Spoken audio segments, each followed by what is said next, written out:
Alors bonjour et bienvenue dans ce huitième épisode de mon podcast Uncheckable, le podcast de Larry Harari dans lequel je reviens sur plusieurs des thèmes qui sont pour moi les plus importants de notre époque, que ce soit les technologies, la culture, l'enseignement, l'éducation, etc.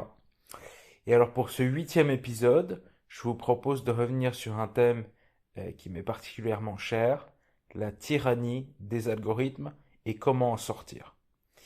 Également, avant de lancer le générique de cet épisode, je vous invite à vous abonner à ma newsletter bimensuelle qui s'appelle La Gazette de Nowhere, dont vous retrouvez le lien en description et qui vous permet de recevoir chaque mois deux mails dans lesquels je vous donne un contenu gratuit qui n'est pas sur ma chaîne YouTube et également des recommandations de contenu que vous pouvez voir librement sur Internet et également le portrait d'une personne qui concourt à réaliser la plateforme VOD Nowhere, la plateforme que j'ai créée et qui est dédiée à la transmission de la connaissance.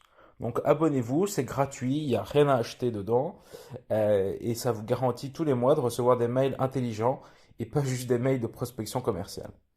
Alors je vous invite à vous abonner en cliquant sur le lien qui est en description de la vidéo. Alors tout de suite, jingle.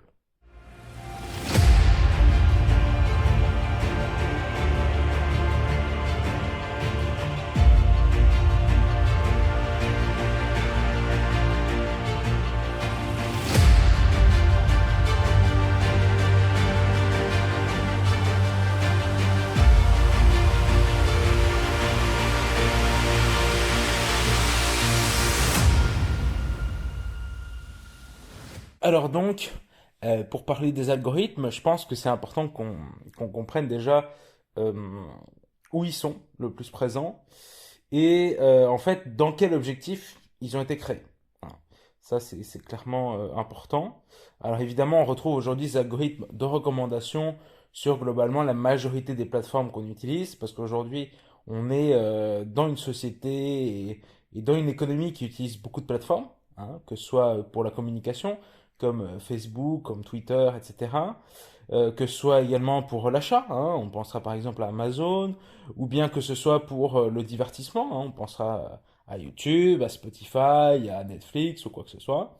Il faut comprendre qu'aujourd'hui, les algos, eh ben, ils sont au cœur du fonctionnement de ces plateformes parce que, en fait, ce sont eux qui vont vous recommander des produits ou des contenus ou des posts et tout ça qui vont vous faire rester sur la plateforme. Et donc, qui dit rester sur la plateforme dit passer plus de temps là-bas, évidemment, sur la plateforme en question, et également plus d'attention. Plus d'attention que vous allez dédier aux contenus présents sur la plateforme, qui sont de plus en plus pertinents au fur et à mesure que vous restez plus de temps sur celle-ci, car la plupart des algorithmes fonctionnent en réalité en machine learning, c'est-à-dire que la machine qui produit l'algorithme de recommandation apprend de vos habitudes au fur et à mesure. C'est ce qui engendre une certaine incertitude. Euh, Même pour les personnes qui créent par exemple l'algorithme YouTube, il faut savoir qu'ils ne savent pas exactement comment ça fonctionne car c'est du machine learning. Donc globalement, on est sur une machine qui est capable d'apprendre tout seul et qui produit l'algorithme au fur et à mesure de votre utilisation pour toujours vous faire rester le plus de temps possible ou provoquer le plus d'achats possible. Et donc ça, globalement, ça entre dans une thématique globale qui est l'économie de l'attention. L'économie de l'attention, c'est quoi? C'est une économie où la ressource principale que va chercher les entreprises à vous soutirer, entre guillemets, ça va être votre attention. C'est-à-dire plus de temps vous allez passer sur le produit de l'entreprise, plus l'entreprise va valoir en capitalisation boursière, plus elle va être capable de vous faire passer à l'achat à moyen, court ou long terme. Et donc, finalement, l'algorithme, c'est ce qui permet ça. C'est-à-dire, c'est ce qui permet de faire l'interaction entre vous, l'utilisateur, et les contenus à l'intérieur de la plateforme, qui donc, évidemment, si on prend YouTube il y a quelques années, l'algorithme n'était pas très fort, on avait tous un peu la même page d'accueil de YouTube. Aujourd'hui, chacun a une page d'accueil YouTube quasi complètement personnalisée. Et toutes les vidéos un peu de merde, entre guillemets, et tendances, sont aujourd'hui justement dans cet onglet de tendance en haut à gauche de la plateforme et ne sont plus sur votre page principale. Parce que l'algorithme est devenu tellement fort qu'il est capable de vous recommander du contenu, je veux dire, de façon quasiment illimitée. Et alors, donc ces algorithmes également existent sur sur d'autres plateformes. Par exemple, c'est un truc que j'ai pas mal étudié, c'est les applications de rencontres. Donc il faut savoir que moi, au cours de mes études en sociologie, j'ai fait un mémoire sur les applications de rencontres et plus particulièrement sur Tinder. Et en fait, j'essaie de comprendre ce fameux algorithme de Tinder qui est très connu parce qu'en gros, il avantage ou désavantage certaines catégories de la population de façon assez flagrante et il a introduit évidemment des déséquilibres dans la rencontre parce qu'on se rend compte que en fonction de si on est un homme ou une femme, on n'a pas du tout accès au même nombre de possibilités sur l'application. Ensuite, en fonction de son âge, en fonction du fait qu'on a payé ou pas euh, un abonnement à la plateforme, etc. Et donc, en fait, comment fonctionne par exemple l'algorithme d'une plateforme comme Tinder? Eh ben, en fait, elle fonctionne grâce à ce qu'on appelle un halo score. En fait, un halo score, c'est un score qui est donné à chaque utilisateur, qui correspond à la qualité de sa description, qui correspond à ses photos, mais qui correspond également à des données sociologiques prédéterminées par les gens qui font l'algorithme. C'est-à-dire qu'ils vont dire, OK, on sait que globalement, les femmes jeunes cherchent les hommes plus âgés. Du coup, si vous êtes un homme un peu plus âgé, c'est-à-dire au-delà de 25-30 ans, eh ben, vous allez avoir un halo score supérieur à un jeune homme sur la plateforme Tinder. Aussi, voilà, si vous êtes une femme plus âgée, l'algorithme va vous, vous défavoriser parce que votre halo score est plus bas. Et donc finalement, on est toujours un peu dans cette dynamique sur des applications de rencontres où en fait, les individus sont notés selon des critères qui sont obscurs, pas souvent objectifs, qui peuvent reposer également sur des préjugés, hein. Les femmes jeunes veulent des hommes plus vieux. Si l'algorithme leur met pas ça en avant, peut-être que c'est pas le cas. Et donc finalement, ces critères composent de Halo Score, qui lui-même influence énormément l'algorithme, hein. Il suffit d'avoir utilisé une application de rencontre pour se rendre compte, par exemple, que en payant, vous avez plus de rencontres, plus de matchs, et qu'en fait, quand vous ne payez pas, vous êtes mis en bas de la pile des profils. Et en fait, ça, est ce qui se passe, par exemple, sur les plateformes comme YouTube, où globalement, par exemple, quand vous regardez, je sais pas moi, 10 contenus sur les élections américaines, et ben, il va vous taper toujours plus et plus et plus de contenus et voir arriver à des contenus complotistes parce que ils vous chopent davantage d'attention et vous font rester davantage sur la plateforme. Ou encore ce qui s'était passé avec Facebook, hein, pendant les élections, qui mettait clairement en avant les contenus complotistes. Pourquoi? Parce que grâce à ces contenus complotistes, les gens restaient longtemps sur la plateforme à lire et ainsi Meta, donc Facebook, pouvait pousser un maximum de pubs, hein, et donc gagner un maximum d'argent grâce à ces communautés-là. Eh bien, tout ça, ça pose des questions. Parce que ça pose effectivement déjà, on se dit en tant qu'utilisateur, quelles sont les conséquences pour nous, qui sont à la fois psychologiques et sociales. Parce que effectivement, si vous voyez que des contenus complotistes sur tous les réseaux, vous pensez que c'est la vérité, ou bien si vous êtes toujours mis en bas de la pile des profils sur les applis de rencontre, vous pensez que vous ne plaisez à personne. Et donc ça, concrètement, ça a des conséquences en fait dans la vie réelle, tout ça. Ça modifie votre perception du monde, ça influence vos réactions, hein, même avec autrui, ou votre utilisation également des réseaux et tout ça. Et ça a tendance à vous enfermer en fait dans vos certitudes. Ça a tendance à vous enfermer dans ce que vous savez déjà, à renforcer vos convictions et à renforcer un esprit de communauté. L'esprit de communauté qui fait le peur, hein, évidemment, des réseaux sociaux et tout ça, mais qui est à terme négatif. Négatif pour euh,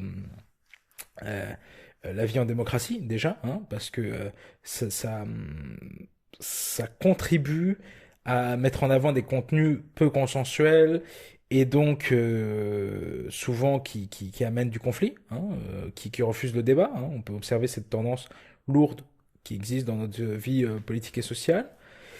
Et ensuite, ça a des conséquences concrètement sur vous, parce que effectivement, quand vous êtes sous la tyrannie des algorithmes et que vous êtes perpétuellement dans une structure de pensée et d'action passive, en fait purement passive, vous vous attendez quand vous mettez le contenu dans la bouche quand vous allez sur les plateformes, parce que c'est tellement commode d'être comme ça, eh bien en fait vous faites plus confiance à l'algorithme qu'à vos propres actions. C'est par exemple, c'est pour ça qu'il y a de moins en moins de gens qui sont abonnés, qui regardent vos vidéos, parce qu'en fait Souvent, quand vous aimez une chaîne YouTube, l'algorithme va vous pousser naturellement les vidéos, même si vous n'êtes pas abonné. Et si vous êtes abonné parfois à des chaînes, vous vous rendez compte que vous perdez des vidéos, qu'elles vous sont pas mises suffisamment en avant. Parce qu'en fait, ce qui va compter, c'est plus votre fidélité à un créateur ou quoi, mais ça va bien être qu'est-ce qui va choper le plus votre attention à un moment X.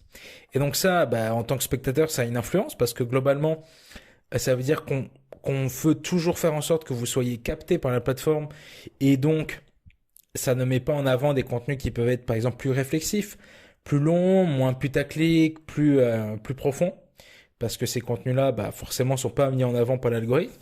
Même si vous pouvez chercher les voix, il va falloir vraiment les chercher. Et puis ensuite, ça a une influence également, voilà, comme je l'ai dit, sur vos représentations du monde, parce que ça a tendance à vous enfermer dans vos certitudes. Et alors ensuite, quand vous allez sur d'autres plateformes, par exemple, l'algorithme de recommandation de Amazon, il est très pratique. Hein, quand vous achetez un meuble, il vous recommande automatiquement la nappe qui va bien et la lampe qui va bien. Donc ça, c'est le côté positif.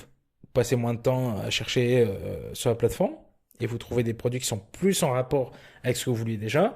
Le côté négatif, c'est très clairement la surconsommation. Pour le coup, là, c'est clair. C'est comme avec la publicité ciblée, en fait, si vous voulez. C'est-à-dire, la publicité ciblée, on vous dira toujours, c'est mieux que la publicité qui est pas ciblée parce que, ok, ça utilise vos datas, mais ça vous fait perdre moins de temps en ligne et tout ça, une bonne pub, ça vous fait gagner du temps, machin, voilà. Oui, mais le côté négatif, c'est que forcément, vous êtes un peu toujours bombardé. Vous êtes un peu toujours bombardé d'offres qui sont de plus en plus pertinentes.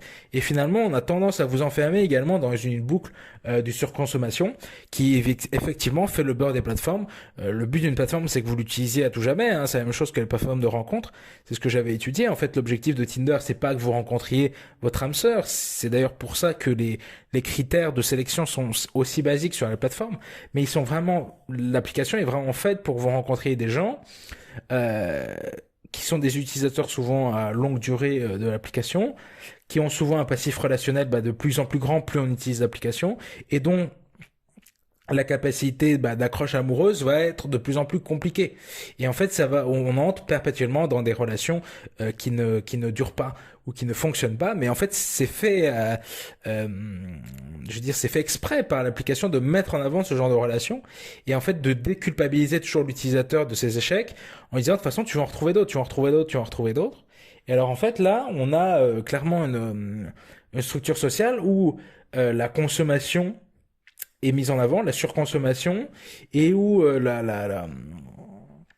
la recherche de la construction est toujours mis de côté. C'est-à-dire, ce qui va compter, c'est vraiment votre plaisir instantané, rapide, que ce soit dans l'achat d'une nappe ou d'un meuble sur Amazon, que ce soit dans le match qui vous procure une décharge d'hormones positives dans le cerveau quand vous êtes sur Tinder, ou bien quand vous êtes sur Facebook, d'avoir la pub qui correspondait à ce dont vous parliez avec votre ami sur Messenger.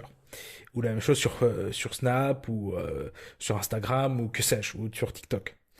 Et donc finalement, si on n'y prend pas garde, on a tendance à devenir esclave. Hein, voilà très clairement de ce monde des algorithmes. Et à mon sens, pour s'en sortir de ça, il faut déjà premièrement comprendre comment ils fonctionnent. Bon, ce podcast est une entrée en matière. Je vous invite vraiment à vous renseigner sur comment fonctionnent les algorithmes des plateformes que vous utilisez. Deux, il faut se rendre compte de l'exposition qu'on a aux recommandations, aux publicités et tout ça, et pour vraiment se dire ok, ça m'est proposé, mais si j'en fais uniquement un usage de consommation, en fait ça va jamais s'arrêter et ça va se retourner contre moi. Donc moi ce que j'essaye de faire, c'est que par exemple, je sais que les plateformes, par exemple, peuvent être addictives. Et je me dis, ok, sur YouTube, je vais voir que du contenu en rapport avec la géopolitique. Et je sais qu'ils vont me recommander toujours de plus en plus de contenu en rapport avec ça. Mais je prends bien conscience que l'algorithme va me recommander ça. Et donc, j'en ai une utilisation active. Je me dis, ok, je vais influencer l'algorithme pour qu'il me propose des contenus de plus en plus profonds là-dessus. Ensuite, par exemple, sur Instagram, il y a beaucoup des clients potentiels de mon entreprise qui sont là-dessus. Je vais liker toutes leurs pages, comme ça l'algo, il me pousse toutes leurs publicités. Je vois comment ils communiquent, j'en apprends plus sur eux, je vois leurs pages, et j'en apprends sur mon client en utilisant l'algorithme pour ça. Ensuite, sur Facebook, concrètement, j'y vais plus. Le seul endroit où je vais, c'est par exemple dans l'onglet vidéo pour voir des vidéos qui me divertissent. Et là, pour le coup, j'ai conscience que les vidéos que me pousse Facebook là, c'est pour me divertir. Donc forcément, je ne peux pas calquer ma vision du monde sur ce qui m'est poussé parce que je me rends compte qu'on est toujours un peu sur les mêmes sujets, des sujets très putaclic, des sujets un peu parfois anxiogènes, hein, à la BFM TV ou quoi, qui marchent très très bien sur Facebook parce que bon bah l'âge moyen est plus élevé également hein, des utilisateurs et donc c'est des contenus qui peuvent être divertissants mais il faut pas leur donner plus de valeur que ça, ils n'ont pas une valeur de représentation de la société et ça je le sais parce que je me dis ok l'algo de Facebook il met en avant les vidéos, il a tué les pages Facebook et tout ça parce qu'il veut vraiment choper mon attention sur certains sujets et vraiment mettre en avant la viralité plutôt que la fidélité de l'utilisateur à certains créateurs de contenu ou quoi. Et ensuite, par exemple, une plateforme comme Twitter, bon bah moi je considère pour ma santé mentale, je n'y vais pas quoi. Parce que je sais que sur Twitter, je crois qu'il y a que 7% de la population française et ça vous donne une version de la réalité qui est évidemment beaucoup trop violente, beaucoup trop compétitive et beaucoup trop euh, comment dire moi je dirais au sens large négatif de la réalité, ça vous donne pas un point de vue objectif et surtout ça contribue à vous enfermer dans vos certitudes parce que l'algorithme de Twitter est fait pour ça. Donc moi je l'utilise pas. Et par exemple une plateforme comme TikTok, bah, j'utilise également uniquement pour le travail parce que je sais la force de cet algo-là, je sais également bah, que si les Chinois l'ont diffusé ici, c'est pas uniquement pour nos beaux yeux, mais c'est bien pour avoir une influence sociale. Et ça, c'est une thématique dont on pourra aborder hein, plus tard. Tous les nouveaux médias, souvent d'origine étrangère, qui sont arrivés chez nous, ça passe de AJ+, avant on avait Russia Today, mais également on a TikTok et tout ça. Tous ces nouveaux médias et médias sociaux, bon bah voilà, c'est clairement pour influencer les opinions, donc il faut faire attention à ce qu'on y voit. Et pour le coup, il y a des cas très très très évidents. Donc voilà, j'essaye à la fois d'en avoir une utilisation active, de comprendre comment ils fonctionnent et de me couper des plateformes qui, je pense, peuvent être négatives, qui peuvent être m'influencer trop dans ma vision du monde. Et comment on s'en rend compte de ça en fait? Bah déjà, écoutez comment on parle de ces plateformes les gens qui l'utilisent régulièrement. Ils vous en parlent comme un lieu d'affrontement. Un lieu d'affrontement, c'est très clair. Twitter, c'est vraiment ça. Moi, j'ai jamais entendu quelqu'un qui m'a dit que sur Twitter, il allait pour s'enrichir intellectuellement, vous voyez. Donc c'est vraiment ça quoi. Et donc c'est par cette prise de conscience là, je pense que on avance. Et je pense que la suite de ça, c'est la réglementation des algorithmes. On est très très très très en retard là-dessus. Hein. Et puis également leur ouverture au public, c'est-à-dire il faut que les algorithmes soient transparents. Et d'ailleurs, ça a été d'ailleurs un des cœurs de combat quand j'ai fait Knower, c'était se dire ok, on va faire un algorithme que les gens peuvent influencer consciemment. Et en fait, influencer comment? Grâce aux quiz qu'ils réalisent sur la plateforme, qui vont influencer leur niveau dans les matières sur la plateforme. Donc, par exemple, votre niveau en économie va être déterminé grâce aux notes que vous avez dans les quiz. Et ça met à jour l'algorithme de recommandation. Et là, je pense qu'on avance vers quelque chose de plus conscient parce qu'on explique concrètement aux gens que ce qu'ils font dans la plateforme, les certaines actions qu'ils prennent, influencent ce qui leur est amené et on leur amène toujours des contenus plus difficiles, plus ils progressent sur la plateforme. Et ça, je pense que c'est également très important, c'est d'être stimulé intellectuellement. Donc voilà, c'était tout pour cet épisode de ce mois-ci, le second épisode de mai. Et écoutez, moi je vous dis au mois prochain pour de nouveaux épisodes de Uncheckable. D'ici là, portez-vous extrêmement bien. Et puis, comme je vous l'ai dit, n'oubliez pas de vous abonner à ma gazette bimensuelle. Euh, sur le lien en description, il suffit de mettre son mail, nom, prénom, et vous recevrez ça dans votre boîte mail. Donc voilà, moi je vous dis au mois prochain. Prenez soin de vous. Ciao.